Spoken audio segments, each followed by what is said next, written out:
So we have two different centuries, we have two different women. Janet meets a horrible death.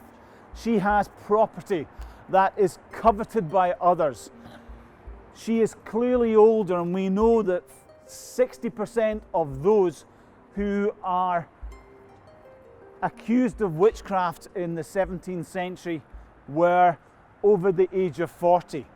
This is at a time when the average life expectancy is 32 years old. Terrible, terrible times. And she has undergone much, much more than that.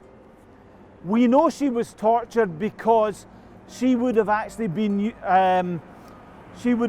subjected to witch pricking, when somebody took a 6-inch nail and spiked her body maybe 100, 200 times, and eventually she would have had an area that discoloured or didn't discolour, and that would have been the witch's mark. That in itself would have been enough to see the end of Janet.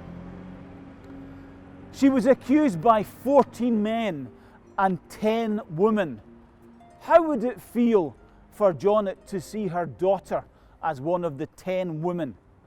And torture, we think of torture in the 20th century as inhumane, but James VI has quite happily said, let's hunt the witches and use any means possible. And if you want to torture them, it's perfectly acceptable to do that. And that could have taken the form of torture by pain, but one of the most important ones was sleep deprivation. How does that work? Well, you deprive somebody of sleep for 3 and 4 days at a time, and this was done by the magistrates, keeping them awake for days and days on end. What happens is you become delirious, and those that become delirious are subject to say anything when they are asked about who's there, who was implicated, and they'll quite happily say her, her, her, and her.